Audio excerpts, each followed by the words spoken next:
स्वागत है दोस्तों आज के इस नए ब्लॉग वीडियो में। आज मैं इस ब्लॉग के माध्यम से आप लोगों को 66वीं बीपीएससी टॉपर आकाश भैया से मिलाऊंगा। आकाश भैया जिनका 13वीं रैंक आया है बीपीएससी में, तो मैं आज उनसे बातचीत करूंगा। इस बातचीत की सिलसिले को आपको इस ब्लॉग के माध्यम से दिखाऊंगा और ये ब्लॉग काफ़ी शानदार होगी, शुरू से अंत तक बने रहिएगा। नमस्कार दोस्तों, स्वागत है आप सबों का। प्रतिष्ठित परीक्षा बीपीएससी जैसे सिविल सर्विस की परीक्षा में 66वीं बीपीएससी में 13वीं जैसे उच्च रैंक लाकर हमारे रूम के नाम रोशन करने वाले आकाश भैया को आकाशबाजी यूट्यूब चैनल की तरफ से बहुत बहुत बधाई। तो आप बताना चाहेंगे आपको कैसा अनुभव हो रहा, कैसा फील हो रहा 13वीं रैंक लाने के बाद? नहीं, एक टाइम के बाद सब नॉर्मल हो जाता है। थोड़ा दिन का ही रहता है कि लोग ज़्यादा पूछते हैं, उसके बाद आप रैंक तो एक टाइम के बाद सब मायने नहीं रखता आप कैसा काम कर रहे हैं, आगे जितना अच्छा काम कर पाए देश के लिए, समाज के लिए, वो ज़्यादा खुशी देगा। चलिए, और मैं चाहूँगा कि आप मेरे जो व्यूअर्स हैं उनको अपना परिचय बता दीजिए। अच्छा, मेरा नाम आकाश है और 66 बीपीएससी में मेरा 13th रैंक आया है और मेरा 10th गीता निकेतन कुरुक्षेत्र हरियाणा से हुआ। फिर उसके बाद से मेरा सारा पढ़ाई दिल्ली में ही हुआ। तो 12th LBS RK-पुरम दिल्ली से हुआ। फिर कॉलेज इंद्रप्रस्थ यूनिवर्सिटी से BTech electronics and communication engineering 2018 में ख़त्म हुआ। उसके बाद बीपीएससी में मुझे 3 मौके मिले, जिसमें पहले 2 मौक़ों में मेरा प्रीलिम्स नहीं निकल पाया।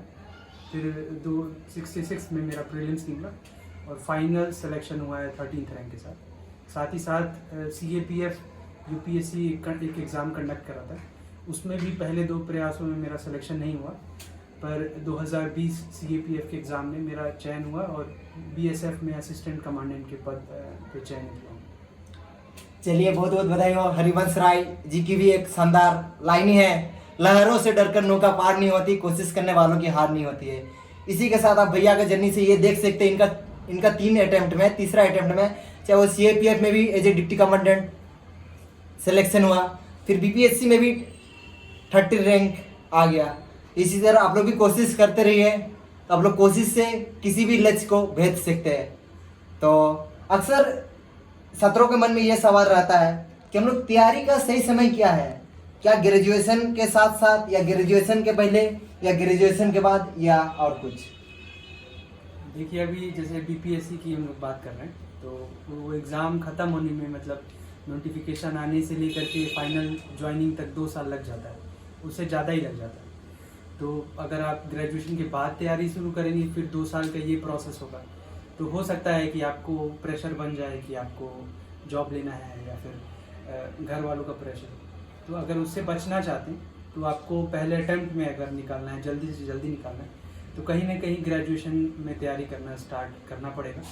और बेसिक बुक अगर आपका कंप्लीट रहता है और फिर थोड़ा सा हल्का गाइडेंस के बाद अगर आप प्रीलिम्स पहली बार में क्लियर कर लेते हैं ग्रेजुएशन के तुरंत बाद, तो फिर अच्छा चांस रहता है कि आप समय रहते सर्विस में आ जाएं। और जल्दी सर्विस में आने से फ़ायदा होता है कि आप ज़्यादा देर तक सर्विस में रहते हैं और मतलब ऊपर से ऊपर पोस्ट तक जाते हैं। तो ये बहुत इम्पॉर्टेंट रहता है आपका कि कितना साल आप सर्व करेंगे। चलिए, मतलब इनका कहने का मतलब है कि अगर हम लोग जल्दी सर्विस में आते तो हमें ज़्यादा सेवा का मौका मिलेगा ज़्यादा वर्षों तक, क्योंकि हम लोग सिविल सेवा में इसलिए ही आते हैं ताकि हम लोग क्या करें, जनता का सेवा करें। हम लोग बुढ़े होकर आएंगे तो फिर वो मज़ा नहीं है, क्योंकि हम लोग को कम समय मौका मिलेगा। तो और अक्सर हम लोग का मन में, या फिर काफ़ी सारे एस्पिरेंट का मन में ये सवाल होता है वैकल्पिक विषय को लेकर, ऑप्शनल पेपर को लेकर। तो आपका ऑप्शनल पेपर क्या था और आपने उसी को क्यों चुना, और क्या उसका आप क्या ग्रेजुएशन में वो पेपर पढ़ाई किए हैं कि वो ग्रेजुएशन में आप दूसरा पेपर लिए? अब मैं आपसे और एक सवाल इसमें ऐड ऑन करना चाहूँगा, आपका इससे पहले जो अटेम्प्ट दिए पहला और दूसरा, उसमें भी क्या सेमी ऑप्शनल था या दूसरे था? देखिए, बीपीएससी हो या यूपीएससी हो, लगभग 22 से 24 ऑप्शन का देता है ऑप्शन। और ये इसीलिए दिया जाता है कि जो छात्र है वो खुद से छात्र या छात्रा है वो खुद से चयन करे कि कौन से सब्जेक्ट में वो कंफर्टेबल है, जिसके बारे में वो थोड़ा सा बाकियों से ज़्यादा नॉलेज रखे। तो ग्रेजुएशन में ही सिलेक्शन कर लिया था सब्जेक्ट का मैंने।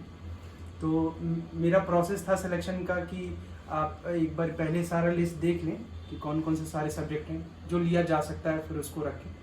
तो जैसे कुछ सब्जेक्ट जैसे फिज़िक्स नहीं लेना था मुझे, जैसे मैं मैकेनिकल इंजीनियरिंग नहीं ले सकता था, तो वो सब्जेक्ट काटने के बाद लगभग 3-4 सब्जेक्ट बच गए थे, जैसे पॉलिटिकल साइंस जो मेरा ऑप्शनल है, फिर ज्योग्राफी, पब्लिक एडमिनिस्ट्रेशन जो कहीं ना कहीं पॉलिटिकल साइंस से रिलेटेड है, फिर एक इलेक्ट्रिकल एंड इलेक्ट्रॉनिक्स इंजीनियरिंग जो मेरा ब्रांच से हल्का सा रिलेटेड है।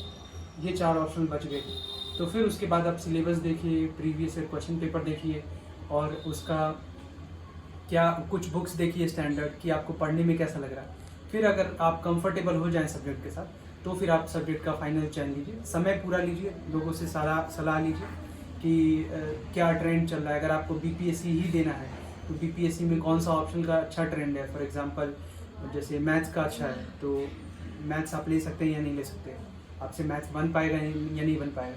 तो ये सब को ध्यान में रखते हुए समय लेकर के, क्योंकि पहले आप जीएस का तैयारी करें उसके बाद ही ऑप्शनल का लोग तैयारी करते हैं, तो वो समय लेकर के चयन करें और दोबारा चेंज करने में काफ़ी मेहनत हो जाता है। इसीलिए एक बार लें तो फिर उस पर स्टिक करें और उसको मन लगा के पढ़ें और बहुत अच्छा परफॉर्म करें। और सही बच्चों के मन में एक सवाल ये भी रहता कि डाउट कि मतलब कि कोचिंग ले मतलब कहाँ से ले या फिर नोट्स कहाँ का यूज करें। तो आप अपना जो पाठ्यक्रम और जो नोट्स वगैरह वो कहाँ से प्रबंध किए, कैसे प्रबंध किए? देखिए कोचिंग लेना जो मुझे इतने सालों में समझ में आया है कि कोचिंग लेना ऐसा नहीं है कि उसका यूज़ नहीं है। कोचिंग क्या फ़ायदा करता है आपको कि आपका सिलेक्शन जल्दी करवा देता है। जो मुझे शायद 3 अटेम्प्ट लगे, अगर हो सकता है कोई गाइडेंस मिलता, प्रॉपर मोटिवेशन मिलता एक, तो हो सकता है दूसरे में या पहले में हो जाता। तो कोचिंग जो है वो समय को कम कर देता है और बहुत लोग नहीं ले पाते। जैसे मैंने भी कोई कोचिंग नहीं ली थी अलग अलग फेजेस के लिए, सारा तैयारी खुद का ही रहा है मेरा, इंक्लूडिंग ऑप्शनल भी मैंने खुद से किया। उससे होगा कि आप थोड़ा सीखेंगे पर समय लग जाएगा। तो अगर आपको जल्दी करना चाहते हैं अगर आप, तो बिल्कुल कोचिंग लीजिए। और लोग बहुत सोचते हैं कि कोचिंग थोड़ा कॉस्टली है या फिर अफोर्ड नहीं कर सकते। तो मतलब पढ़ाई में कहीं ना कहीं मैं मानता हूँ कि अगर इन्वेस्ट करेंगे आप तो अच्छा रिटर्न आएगा। अगर आप पहले सर्विस में आ जाएंगे तो उससे ज़्यादा आप सैलरी पा लेंगे 1 साल में जितना कोचिंग का फीस है। तो बिल्कुल अगर आप यहाँ रहने में जितना खर्चा कर देते हैं 1 साल में, उससे सस्ता तो कोचिंग आ जाएगा 1 साल में। तो अगर आपको जल्दी करना है तो बिल्कुल कोचिंग करिए। अगर आप बिल्कुल नहीं कर सकते, आपके पास सुविधा नहीं है, तो आप खुद से कर लीजिए जैसे मैंने कहा। चलिए बहुत अच्छा लगा। कहते हैं कि जब जागो तभी सवेरा। इसी तरह भले ही आपका देर से ही चयन हुआ 3रा अटेम्प्ट में, लेकिन काफ़ी अच्छा सिलेक्शन हुआ, मतलब काफ़ी अच्छी जगह डायरेक्ट मतलब 13वीं रैंक। और ये भी बहुत अच्छी बात है कि आपने बिना किसी कोचिंग की मतलब सहायता से सिलेक्शन पाना। ये भी मेरे जो व्यूवर्स हैं उनके लिए प्रेरणा स्रोत का एक कारण बनेगा कि इससे एक लोगों में उम्मीद जगह, हाँ भाई बिना कोचिंग के भी कुछ मतलब किया जा सकता है।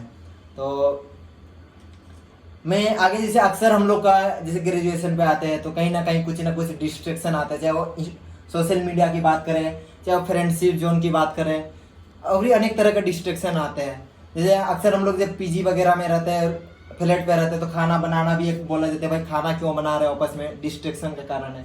ये भी एक प्रमुख कारण है। तो क्या ये मतलब इन डिस्ट्रैक्शनों से कैसे बचे, और ये जो डिस्ट्रैक्शन है क्या ये वाकई में डिस्ट्रैक्शन है कि इनको एक साथ लेके आगे बढ़ सकते हैं तैयारी में?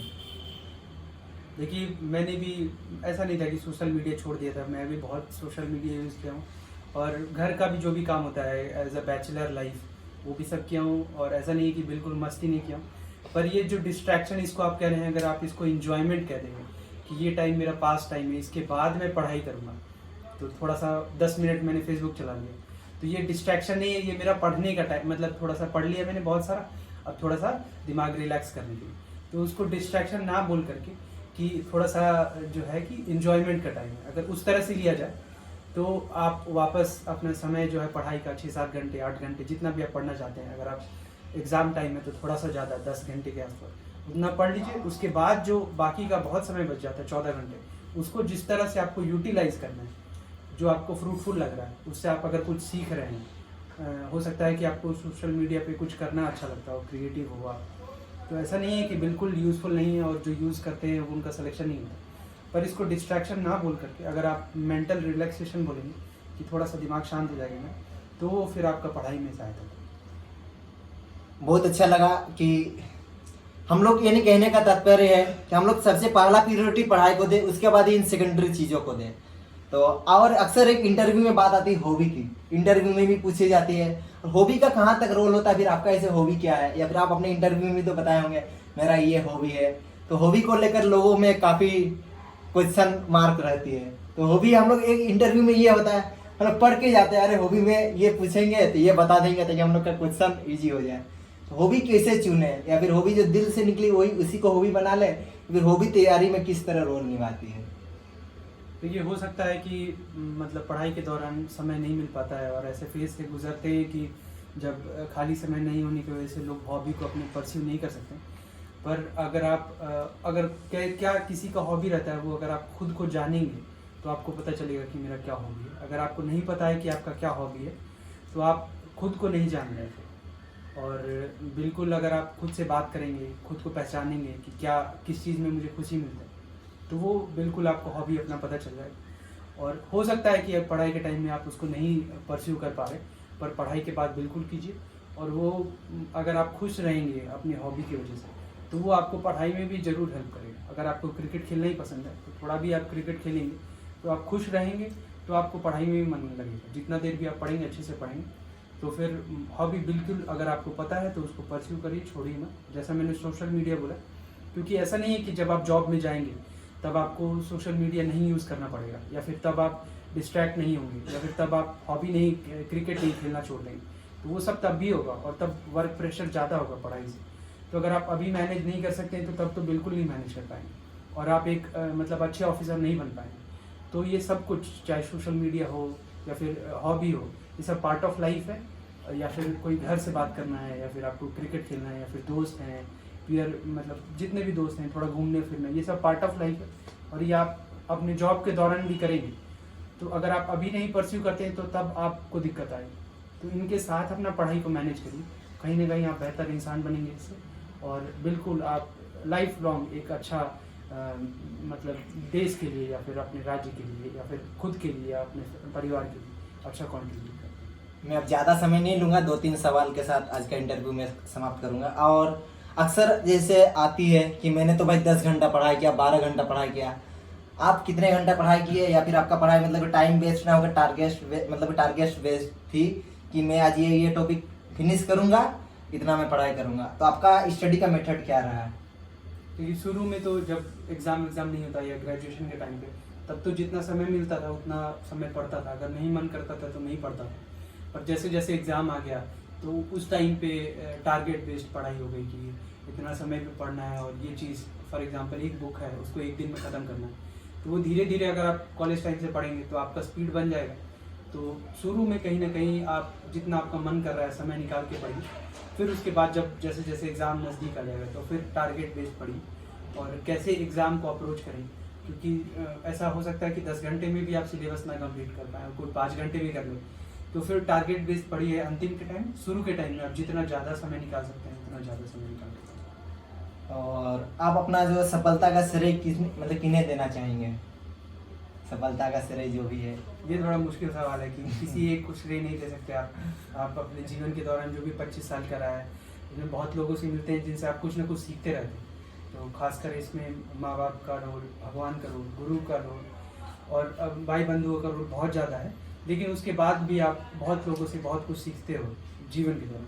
तो सबका कहीं ना कहीं कुछ ना कुछ रोल रहा है personality, as a personality develop करने में।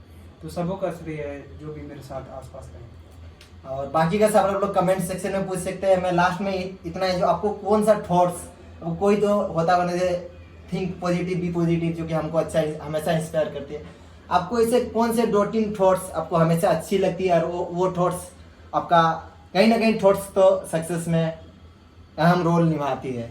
तो आप ऐसे 2-3 थॉट्स जो आपको इंस्पायर किए हो, वो थॉट्स अगर शेयर कर सकते हैं। ऐसा एग्जैक्ट थॉट तो नहीं है क्योंकि ज़्यादा नहीं देखता हूँ मैं थॉट। और इनर मोटिवेशन हो, आपको अंदर से करने की इच्छा हो, तो वही काफ़ी रहता है। मतलब आपको बाहर से सोर्स का ज़रूरत नहीं होता। अगर आप अंदर से इंस्पायर्ड हैं कि आपको करना है, आप डिज़र्व करते हैं यहाँ पे रहना और आप अच्छा कर सकते हैं अगर आप यहाँ पे रहेंगे, तो वो काफ़ी रहता है। कुछ लोग मतलब ये बिल्कुल गलत नहीं है, आप चाह मतलब आउटर जैसे कोई थॉट हो गया, कोई लाइन हो गई, इससे मोटिवेशन ड्रॉ कर सकते हैं, पर ये अगर इनर रहेगा तो ज़्यादा अच्छा रहेगा। और अपने आंसर राइटिंग को किस तरह इम्प्रूवमेंट करें? पहले आंसर राइटिंग करने से पहले आपको आंसर लिखना सीखना होगा कि कैसे लिखा जाता है। उसके लिए आप न्यूज़पेपर पढ़िए। न्यूज़पेपर में क्या जो प्रवाह है लैंग्वेज का, कैसे शुरू किया जा रहा है, कैसे ख़त्म किया जा रहा है, उसको आप निरंतर सीखेंगे, हर रोज़ सीखेंगे, तो उसको आपको आंसर लिखना है। फिर जब आप सीख जाएंगे तो उसके बाद अपना कंटेंट बनाएंगे कि इस सब्जेक्ट, इस टॉपिक पे ये कंटेंट होना चाहिए, उस सब्जेक्ट पे वो कंटेंट होना चाहिए। जब ये बेसिक 2 काम कर लेंगे आप कि आपको लिखना आ गया और आपके पास क्या लिखना है ये भी है, तो फिर आंसर राइटिंग टफ चीज़ नहीं होता। फिर उसके बाद उसी को अरेंज करके आप अपने थॉट को लिख लेंगे तो वो आंसर राइटिंग। और एक चीज़ जैसे कि आपने अभी न्यूज़पेपर का रोल मतलब बात बताया, तो न्यूज़पेपर का कहाँ तक रोल होती है बीपीएससी या यूपीएससी में? तो अक्सर हम सुनते हैं कि द हिंदू पढ़ो, टाइम्स ऑफ इंडिया पढ़ो, तो न्यूज़पेपर को हम लोग मतलब पढ़ते तो सभी लोग हैं, लेकिन हम लोग पढ़ने का सही तरीका नहीं जानते। तो आप एक सही तरीका आप मेरे व्यूवर्स को बताएंगे? देखिए, जो भी आप जीएस में पढ़ते हैं, जैसे एंटी डिफेक्शन पढ़ लिए, अभी गोवा में एंटी डिफेक्शन हुआ, तो वो आप लक्ष्मीकांत में पढ़ेंगे और उसको न्यूज़पेपर में देखेंगे तो वो आपका रिवीजन हो जाएगा कि अच्छा इस तरह से एंटी डिफेक्शन होता है, इस पर ये एग्जाम्पल है और ऐसे ऐसे होगा। फिर आपको रिवाइज करेंगे कि ये पढ़ा था एंटी डिफेक्शन के बारे में, तो वो कहीं ना कहीं आपका डेली बेस पे रिवीजन हो रहा है कि ये मैंने बुक में पढ़ा था और ये असली में रियल लाइफ में ये हो रहा है। तो वो वैलिडेट करता है अपने नॉलेज को और फिर वो परमानेंट हो जाता है आपका नॉलेज, क्योंकि वो एक एग्जाम्पल से आपको पता लग जाता है कि अच्छा ऐसे हो रहा है। तो कहीं ना कहीं आपका जो स्टैटिक नॉलेज है उसको भी दुरुस्त करने में काफ़ी अहम योगदान रहता है न्यूज़पेपर। प्लस मैंने बताया कि आप आंसर लिखना, दुनिया के बारे में क्या समझ है आपकी, वो डेवलप करने में बहुत अहम योगदान रहता है। और सिर्फ एग्ज़ाम टाइम तक नहीं, जब आप सेलेक्ट भी हो जाए उसके बाद भी न्यूज़पेपर पढ़ें, अपना नॉलेज का दायरा बढ़ाएं, तो वो काफ़ी लाइफ लॉन्ग आप पढ़ते रहें। तो वो अगर आप तैयारी नहीं भी कर रहे हैं तब भी पढ़ें।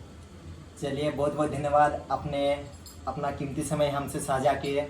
आपको आकाशवाजी की तरफ से, आकाशवाजी यूट्यूब चैनल की तरफ से एक बार पुनः हार्दिक बधाई एवं आपकी जीवन की कुशल मंगल मतलब कामना करता हूं।